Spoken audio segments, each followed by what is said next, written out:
ಸಚಿವ ಸಂಪುಟ ವಿಸ್ತರಣೆಗೆ ಜಿರಳೆ ಪ್ರೊಟೆಸ್ಟ್ ತೊಡಕನ್ನ ಮಾಡ್ತಾ ಇದೆ. ಎರಡನೇ ಹಂತದ ಸಚಿವ ಸಂಪುಟ ವಿಸ್ತರಣೆ ಮತ್ತೆ ಮುಂದೂಡಲಾಗಿದೆ.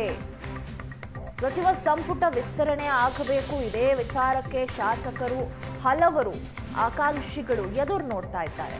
ಆದ್ರೆ ಸಚಿವ ಸಂಪುಟ ವಿಸ್ತರಣೆ ಮತ್ತೆ ಮುಂದೂಡಿಕೆಯಾಗಿದೆ. ಸಂಸತ್ ಕಲಾಪದಿಂದ ಕಾಂಗ್ರೆಸ್ ವರಿಷ್ಠರು ಒಂದು ಕಡೆ ಫುಲ್ ಬ್ಯುಸಿ ಆಗಿದ್ದಾರೆ. ಅಲ್ಲಿ ಅವರು ಪ್ರತಿಭಟನೆಯನ್ನ ನಡೆಸ್ತಾ ಇದ್ದಾರೆ. ವರಿಷ್ಠರನ್ನ ಭೇಟಿ ಮಾಡಿ ಈ ಪಟ್ಟಿಯನ್ನ ಫೈನಲ್ ಮಾಡಿ ರಾಜ್ಯ ಸರ್ಕಾರ ಅನೌನ್ಸ್ ಮಾಡಬೇಕಿತ್ತು ಎರಡನೇ ಹಂತದಲ್ಲಿ ಸಚಿವರನ್ನ. ಆದ್ರೆ ಈಗ ಅದಕ್ಕೆ ತಡೆಯಾಗ್ತಾ ಇದೆ. ಮತ್ತೊಮ್ಮೆ ಚರ್ಚೆ ನಡೆಸಿ ಪಟ್ಟಿ ಅಂತಿಮ ಅನ್ನೋದಾಗಿ ಹೈಕಮಾಂಡ್ ಹೇಳಿತ್ತು. ಡಿಕೆ, ಬಿಕೆ, ಸಿದ್ದು ಇಂದು ದೆಹಲಿಯಿಂದ ಬೆಂಗಳೂರಿಗೆ ವಾಪಸ್ ಆಗಿದ್ದಾರೆ. ಅಂದ್ರೆ ಈ ಎಲ್ಲಾ ಒಂದಷ್ಟು ಪ್ರತಿಭಟನೆ ಎಲ್ಲ ವಿಚಾರಗಳು ತಿಳಿಯಾದ ನಂತರದಲ್ಲಿ ಸಚಿವ ಸಂಪುಟ ವಿಸ್ತರಣೆ ಭಾನುವಾರ ಅಥವಾ ಸೋಮವಾರ ರಾಜ್ಯ ನಾಯಕರಿಗೆ ಬುಲಾವ್ ಕೊಡೋ ಸಾಧ್ಯತೆ ಇದೆ. ಮತ್ತೊಮ್ಮೆ ದೆಹಲಿಗೆ ಹೋಗಲಿರುವ ಸಿಎಂ ಹಾಗೂ ಸಿದ್ದರಾಮಯ್ಯ ಈಗಾಗಲೇ ಜಾತಿ ಪ್ರಾಂತ್ಯವಾರು ಪಟ್ಟಿಯನ್ನ ಹೈಕಮಾಂಡ್ ತಯಾರಿಸಿಕೊಂಡಿದೆ. ಹೈಕಮಾಂಡ್ನ ಸೂತ್ರವೂ ಕೂಡ ಇತ್ತು, ಪ್ರಾಂತ್ಯವಾರು, ಜಾತಿವಾರು, ಹಾಗೆ ಯಂಗ್ಸ್ಟರ್ಸ್ಗೆ ಸ್ವಲ್ಪ ಮಣೆ ಹಾಕಬೇಕು.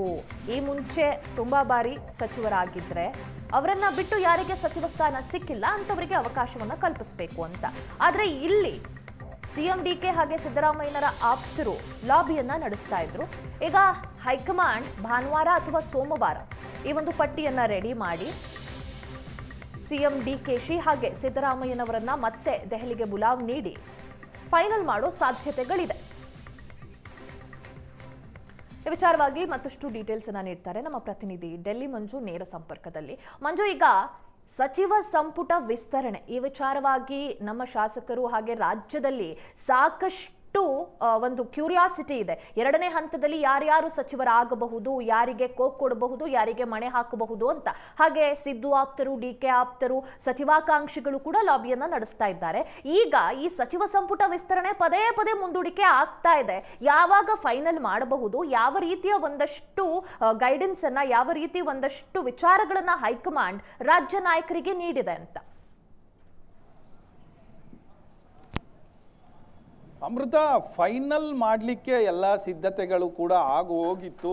ಆದರೆ ಅನಿವಾರ್ಯವಾಗಿ ತೆಗೆದುಕೊಂಡ ಕಾಲಿಂದ, ಅಂದರೆ ಇಲ್ಲಿಯವರೆಗೂ ಕೂಡ ನೀಟ್ ಬಗ್ಗೆ ಕಾಂಗ್ರೆಸ್ ಪಕ್ಷ ಸರಿಯಾಗಿ ಹೋರಾಟ ಮಾಡಿಲ್ಲ ಅನ್ನುವಂಥ ಆರೋಪಗಳು ಕೇಳಿ ಬರ್ತಾ ಇತ್ತು. ಅದರ ವಿರುದ್ಧ ಧ್ವನಿ ಎತ್ತಿಲ್ಲ, ಕೇವಲ ನೈತಿಕ ಬೆಂಬಲ ಮಾತ್ರ ಸೂಚಿಸ್ತಾ ಇದೆ ಅನ್ನುವಂಥವು ಕೂಡ ಯುವಕರಲ್ಲಿ ಕೇಳಿ ಬರ್ತಾ ಇತ್ತು, ಸೋಷಿಯಲ್ ಮೀಡಿಯಾದಲ್ಲಿ ಹರಿದಾಡ್ತಾ ಇತ್ತು. ಇದೇ ಹಿನ್ನೆಲೆಯಲ್ಲಿ 20ನೇ ತಾರೀಕಿಗೆ ಅವರು ಕರೆ ಕೊಟ್ಟರು. ಅದಾದ ತಕ್ಷಣ ಕಾಂಗ್ರೆಸ್ ಪಕ್ಷ ತನ್ನ, ಅಂದರೆ ಬೇರೆ ಇಲ್ಲಿ ಇಂಡಿಯಾ ಕೂಟ ಭಾಗಿಯಾಗುತ್ತಾ ಇಲ್ವಾ ಅದೆಲ್ಲವೂ ಕೂಡ ಸೆಕೆಂಡ್ರಿ. ಕಾಂಗ್ರೆಸ್ ಪಕ್ಷ ತನ್ನ ನಿಲುವನ್ನು ಪ್ರಕಟಿಸಿ ಏಕಾಏಕಿ ಬಂದು ನಿನ್ನೆ ಧರಣಿ ಶುರು ಮಾಡಿದ್ದು. ಸೊ ಇದೇ ಹೊತ್ತಲ್ಲಿ ಸುಮಾರು 3-4 ರಾಜ್ಯಗಳಿಗೆ ಬರಲಿಕ್ಕೆ ಹೇಳಿದ್ರು. ನಿನ್ನೆ ಕೇರಳ ಸಿಎಂ ಕೂಡ ದೆಹಲಿಯಲ್ಲೇ ಇದ್ರು. ಅಲ್ಲಿನ PCC ಅಧ್ಯಕ್ಷರ ಬದಲಾವಣೆ, ಕೇರಳ PCC ಅಧ್ಯಕ್ಷರ ಬದಲಾವಣೆಯ ಕುರಿತು ಕೂಡ ಚರ್ಚೆ ಆಗಬೇಕಾಗಿತ್ತು. ಪಂಜಾಬ್ ಮತ್ತು ಒಡಿಸ್ಸಾ ವಿಚಾರಗಳು ಕೂಡ ಚರ್ಚೆ ಆಗಬೇಕಾಗಿತ್ತು. ಎಲ್ಲರಿಗೂ ಕೂಡ ಅಪಾಯಿಂಟ್ಮೆಂಟ್ ನಿಗದಿ ಆಗಿತ್ತು, ಅಂದರೆ ಇನ್ಕ್ಲೂಡಿಂಗ್ ಕರ್ನಾಟಕದ ಸಚಿವ ಸಂಪುಟ ವಿಸ್ತರಣೆ, ಹೀಗೆ ಬೇರೆ ಬೇರೆ ರಾಜ್ಯದ್ದು ಬೇರೆ ಬೇರೆ ರೀತಿಯಾದಂಥ ವಿದ್ಯಮಾನಗಳ ಬಗ್ಗೆ ಒಂದು ತೀರ್ಮಾನವನ್ನು ಹೈಕಮಾಂಡ್ ಕೈಗೊಳ್ಳಬೇಕಾಗಿತ್ತು. ಆ ಎಲ್ಲ ವಿಚಾರಗಳನ್ನು ಕೂಡ ಪೋಸ್ಟ್ಪೋನ್ ಮಾಡಿದ್ದಾರೆ. ಎಲ್ಲ ರಾಜ್ಯಗಳದ್ದು ಯಾರನ್ನು ಕರೆದಿದ್ರು, ಪಂಜಾಬ್ ಇರಲಿ, ಒಡಿಸ್ಸಾ ಇರಲಿ, ಕೇರಳ ಇರಲಿ, ಕರ್ನಾಟಕ ಇರಲಿ, ಈ ಎಲ್ಲ ರಾಜ್ಯಗಳ ವಿಚಾರಗಳನ್ನು ಕೂಡ ಪೋಸ್ಟ್ಪೋನ್ ಮಾಡಿರುವಂಥದ್ದು. ಅನಿರ್ದಿಷ್ಟ ಯಾವಾಗ ಕರಿತೀವಿ ಏನು ಅಂತ ಇನ್ನೂ ಕೂಡ ಹೇಳಿಲ್ಲ. ಆದರೆ ಕರ್ನಾಟಕ ರಾಜ್ಯಕ್ಕೆ ಈ ಸಂಬಂಧಪಟ್ಟ ಹಾಗೆ ಸಂಪುಟ ವಿಸ್ತರಣೆ ಅಗತ್ಯವಾಗಿ ಈಗ ಮಾಡಲೇಬೇಕಾಗಿರುವ ಕಾರಣಕ್ಕೋಸ್ಕರ ಈ ಸ್ಟ್ರಾಟಜಿಯನ್ನು ಈ ವಾರ ನಾವು ಮಾಡ್ಕೊಳ್ತೇವೆ. ಮುಂದೆ ಈಗೇನು ಶನಿವಾರದ ಅಷ್ಟೊತ್ತಿಗೆ ಎಲ್ಲವೂ ಕೂಡ ಮುಗಿಯುವ ಸಾಧ್ಯತೆಗಳಿದೆ, ಅಂದರೆ ಸ್ಟ್ರಾಟಜಿ, ಈ ವಾರದ ಸ್ಟ್ರಾಟಜಿ.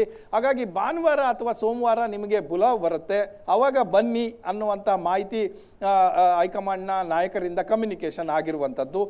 ಅದನ್ನ ನಿರೀಕ್ಷೆಯನ್ನು ಇಟ್ಕೊಂಡು ಮೂವರು ನಾಯಕರು ಕೂಡ ಬಂದಿದ್ರು. ಈಗ ಫೈನಲ್ ಆಗುತ್ತೆ, ಎಲ್ಲವೂ ಕೂಡ ಆಗುತ್ತೆ. ಇವತ್ತಿಗೆ ಎಲ್ಲವೂ ಅಂದುಕೊಂಡಂತೆ ನಡೆದಿದ್ರೆ ಇವತ್ತು ಪ್ರಮಾಣ ವಚನ ಕಾರ್ಯಕ್ರಮ ಕೂಡ ನಡೆದು ಹೋಗ್ಬೇಕಾಗಿತ್ತು.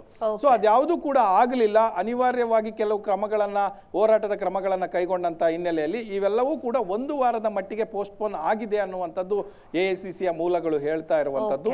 ಈ ಹಿನ್ನೆಲೆಯಲ್ಲಿ ಭಾನುವಾರ ಅಥವಾ ಸೋಮವಾರ ಮತ್ತೆ ಬರಬೇಕಾದಂತಹ ಪ್ರಸಂಗ ಬರಬಹುದು ಅಥವಾ ಬುಲಾವ್ ಕೊಡ್ತೇವೆ ಅನ್ನುವಂಥ ಒಂದು ಸಂದೇಶವನ್ನು, ಪರೋಕ್ಷ ಸಂದೇಶವನ್ನು AXCC ನಾಯಕರು ನಮ್ಮ ಕರ್ನಾಟಕದ ನಾಯಕರಿಗೆ ನೀಡಿರುವಂಥದ್ದು. ಅಮೃತ. ಓಕೆ, ಧನ್ಯವಾದ ಮಂಜು ತಮ್ಮೆಲ್ಲ ಡೀಟೇಲ್ಸ್ಗಾಗಿ.